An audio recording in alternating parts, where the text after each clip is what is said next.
अस्सलाम वालेकुम dear students, मैं हूं रिजवान अहमद। आप सब लोग कैसे हैं जी? उम्मीद करता हूं आपका दिन अच्छा चल रहा होगा। हमारा ये लेक्चर जो है शुरू हो चुका है और सेशन हमारा एंड होने को है। मैं उम्मीद करता हूं कि इस पूरे सेशन में आपने जो है वो अपने आप को पहले से ज़्यादा इम्प्रूव किया होगा। आपको पता है कि पहले एक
आज के इस लेक्चर में अब मैं आपको बताने लगा हूं, जैसे आपको प्रीवियस लेक्चर के अंदर मैंने आपको बताया था कि कुछ टिप्स कि किस तरह आपने कंप्रीहेंशन रीडिंग करनी है।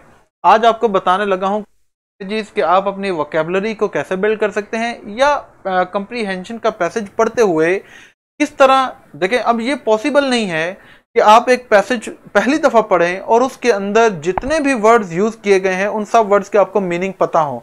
तो उसके लिए डिफरेंट स्ट्रेटजीज हैं, वो आप क्या कर सकते हैं कि सबसे पहले तो देखें, जो एक टेक्निक फॉलो की जाती है वो ये है कि अक्सर औकात हमारे जो राइटर हैं वो अगर कोई डिफ़िकल्ट, कोई अनफेमिलियर वर्ड लिखते हैं, ऐसा वर्ड जो ज़्यादातर इस्तेमाल नहीं किया जाता, तो उसके बाद वो कॉमा, हाइफन या ब्रैकेट के अंदर जो है उस वर्ड को एक्सप्लेन साथ में ज़रूर करते हैं। फॉर एग्जाम्पल देखें, ये मैंने आपको बताया कि अगर कोई वर्ड लिखा जाता है तो बाद में उसको डिफाइन किया जाता है, उसको एक्सप्लेन भी किया जाता है, ताकि रीडर कोई जो आम आदमी है वो भी जब उस वर्ड को पढ़े तो वो उसे कहीं और जाना ना पड़े, वो आगे उसी वर्ड को जो है वो उसकी एक्सप्लेनेशन पढ़ ले, उसको समझ आ जाए। जैसे देखिए, अगर वर्ड लिखा हो कि पेलियोंटोलॉजिस्ट, आगे कॉमा और आगे लिखा हो students of remains explore the early history या अर्थ हिस्ट्री। अब अगर हमारे पास ये वर्ड ना लिखा हो कॉमा के अंदर स्टूडेंट्स ऑफ रिमेन्स, तो बहुत सारे बच्चों को ये चीज पढ़ते हुए मुश्किल आएगी। तो क्या, तो राइटर अक्सर ऐसा करते हैं कि कोई ऐसा वर्ड लिखते हैं जो मुश्किल है, टफ है, अनफेमिलियर है, तो आगे हाइफन लगाकर, कॉमा लगाकर या ब्रैकेट के अंदर उसको एक्सप्लेन भी कर देते हैं कि स्टूडेंट्स ऑफ रिमेन्स, रिमेन्स बाकियात, कि जो ऐसे बच्चे जो तालीम हासिल करते हैं या जो जानने की कोशिश करते हैं, जो पढ़ते हैं कि पुरानी हमारी जो ज़मीन की तारीख है उसके बारे में, कि वो पहले कौन सी सिविलाइजेशन आई, तो ये सारी चीज़ें, तो इससे हमें पता चल सकता है कि पेलियोंटोलॉजिस्ट का मतलब क्या होता है। तो ये अक्सर होता है इस तरह कि ये टेक्निक जो है वो कंप्रीहेंशन के पैसेजेस के अंदर जो है वो उन्होंने यूज़ की होती है। तो अब आपने जहन में रखना है कि अगर आपको कोई मुश्किल वर्ड लगे तो अगर आपने देख लेना कि कहीं कॉमा, हाइफन या ब्रैकेट के साथ उसको एक्सप्लेन तो नहीं किया हुआ।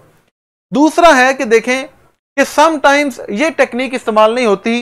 राइटर क्या करता है कि कोई अनफेमिलियर, कोई मुश्किल वर्ड जुमले के अंदर इस्तेमाल करता है, उसको एक्सप्लेन नहीं करता, बल्कि उसकी कोई इनडायरेक्ट हिंट जो है उसको डिफाइन कर देता है in the other part of the sentence. वो फौरी तौर पर, जैसे यहां पर लिखा, फौरी तौर पर उस वर्ड को एक्सप्लेन नहीं करेगा, बल्कि उस वर्ड को एक्सप्लेन कर देगा ओवरऑल, जनरली उस पूरे सेंटेंस के कॉन्टेक्स्ट में। तो पूरे सेंटेंस के कॉन्टेक्स्ट में भी अल्फाजों को जो है वो समझा जा सकता है। समटाइम्स हमारे पास ऐसा भी होता है कि जुमले के अंदर कंट्रास्ट वर्ड इस्तेमाल किए जाते हैं। कंट्रास्ट वर्ड में भी अगर हमारे पास एक वर्ड मुश्किल है तो दूसरा वर्ड मोस्टली आसान होता है। तो आप जो है, जो इजी वर्ड होता है, अगर आपको वो पता चल जाए तो उसका ऑपोजिट वर्ड, उसका मीनिंग समझना बड़ा ही आसान है। जैसे यहां पे देखें, हमारे पास मिनिस्क्यूल और उसका कंट्रास्ट वर्ड हाई। अगर मैं कहूं द नंबर ऑफ स्टूडेंट्स या of Pakistani origin is minuscule, ठीक है, but the number of the students of Indian origin is high. अब यहां पे मिनिस्क्यूल का अगर आपको मतलब नहीं पता, तो इस सेंटेंस के अंदर आपने हाई का वर्ड जब पढ़ा तो आपको पता चल गया कि ये उसके ऑपोजिट बात की जा रही है। तो फिर हाई का ऑपोजिट क्या मतलब होगा? लो, थोड़ा, कम। तो समटाइम्स हम सेंटेंसेस के अंदर कंट्रास्ट वर्ड्स के जरिए भी जो मुश्किल वर्ड्स होते हैं हम उनका मीनिंग तलाश कर सकते हैं। इसी तरह मैरिज और सेलिबेसी। अब अगर सेलिबेसी का हमें मतलब नहीं पता, तो ऐसा कोई सेंटेंस लिखा हो कि marriage has many pains but celibacy has no pleasure, तो अब हमें पता चल गया कि ये कंट्रास्ट वर्ड है। मैरिज का मतलब शादीशुदा और उसका ऑपोजिट क्या होता है? जो शादीशुदा ना हो।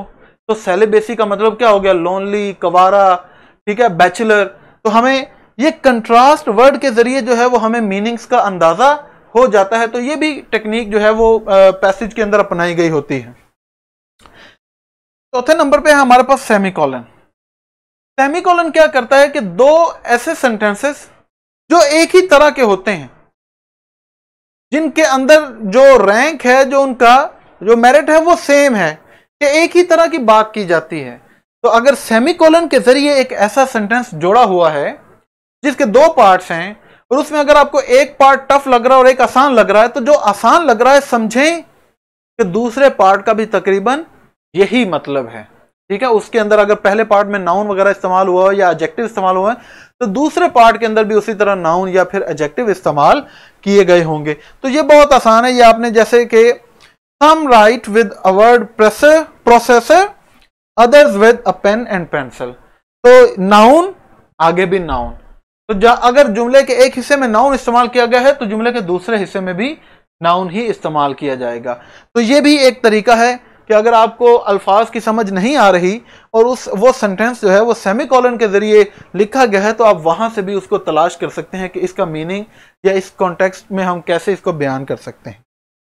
बाकी बड़ी जनरल सी चीजें हैं कि देखें कि डिक्शनरी का इस्तेमाल करें। जब भी कोई नया वर्ड देखें तो डिक्शनरी जो है उसको ज़रूर कंसल्ट करें, वहाँ से उसके मीनिंग देखें। नाउन के तौर पर ये इस्तेमाल होता है या ये प्रोनाउन है, ये वर्ब है, ये एडवर्ब कैसे बनता है, ये एडजेक्टिव कैसे बन सकता है। तो डिक्शनरी जितनी ज़्यादा उसको कंसल्ट करेंगे वो आपके लिए फ़ायदा है। फिर वही कॉमन बातें कि बिल्ड वोकैबुलरी एवरीडे, हर रोज़ कोई ना कोई नए वर्ड सीखने की कोशिश करें। तीसरी आगे जो है go back to word morphology.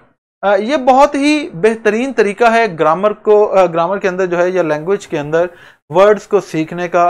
वो ये है कि कोई भी वर्ड बनते कैसे हैं। तो ये स्टेम वर्ड है, ये रूट वर्ड है, इससे पहले प्रीफिक्स लगा दें तो क्या मतलब पॉजिटिव बनता है, नेगेटिव बनता है। अगर सफिक्स लगा दें तो पॉजिटिव बनता है, नेगेटिव बनता है। जैसे हमारे पास देखें एक वर्ड है ब्रेक, स्टेम वर्ड है। अब मैं इसके साथ अगर जो है वो कोई सफिक्स लगा दूं ब्रेकेबल तो ये पॉजिटिव, जो टूटने के काबिल हो। अब इसके साथ अगर मैं यूएन लगा दूं तो ये नेगेटिव हो जाएगा, अनब्रेकेबल। अगर प्रीफिक्स अन लग गया ना तो किस तरह के प्रीफिक्सेस वर्ड्स के साथ लगते हैं, किस तरह के सफिक्सेस लगते हैं, रूट वर्ड क्या होता है। तो अगर आप इन चीज़ों को अंडरस्टैंड करना शुरू कर दें तो आप अपनी वोकैबुलरी के जो है वो पहले से ज़्यादा इंप्रूव कर सकते हैं। ये बहुत इंपॉर्टेंट है। एक और चीज़ जो आपके काम आएगी कि आप सब जो है वो स्मार्टफोन इस्तेमाल करते हैं, तो उसमें आपको जो है वो प्ले स्टोर के अंदर मुख्तलिफ इस तरह की वोकैबुलरी से रिलेटेड, वर्ड से रिलेटेड गेम्स मिल जाएंगी। कोई ना कोई वोकैबुलरी बिल्डिंग के लिए कोई ना कोई गेम डाउनलोड कर लें तो अपने फ्री टाइम में आप आराम से बैठ के जो है वो अपने वो वर्ड्स बनाते जाएं, वर्ड्स डिफरेंट फॉर्म करते जाएं, वो स्टेजेस आके बढ़ते जाएंगी। तो उससे भी वो वोकैबुलरी जो है वो आपके जहन में, फिर आपको उन वर्ड्स का पता होता है, वो रिफ्रेश हो जाती है। उसके अलावा कन्वर्सेशन, ज़्यादा से ज़्यादा जो है वो you should engage yourself in conversation. अंग्रेज़ी के अंदर बात करें ताकि जो वर्ड्स आपने पढ़े हैं, बहुत दफ़ा ऐसा होता है कि हमें वर्ड्स पता होता है, उसका मीनिंग भी पता होता है, जब हम उसे पढ़ते हैं तो फ़ौरन समझ जाते हैं, लेकिन हम लिखते वक्त उन वर्ड्स को इस्तेमाल नहीं कर पाते। वो इसलिए है क्योंकि वो वर्ड जो है हमारी एक्टिव मेमोरी में नहीं होते हैं। ठीक है, वो हमारे कॉन्शियस पार्ट ऑफ माइंड में नहीं होते हैं, हमें पता होता है। तो जितनी ज़्यादा कन्वर्सेशन करेंगे, जितना ज़्यादा लिखेंगे, जितनी ज़्यादा प्रैक्टिस करेंगे, जितना ज़्यादा पढ़ेंगे, वो वर्ड्स रिफ्रेश होते रहेंगे और वो आपकी एक्टिव मेमोरी में हमेशा रहेंगे। तो आपने अपनी वोकैबुलरी को कैसे बूस्ट करना है, उसकी डिफरेंट स्ट्रेटजीज जो है वो मैंने आपके सामने रख दी हैं। ठीक है जी, अगर आपका मेरा बेटा कोई क्वेश्चन है तो मुझसे क्वेश्चन पूछ लें।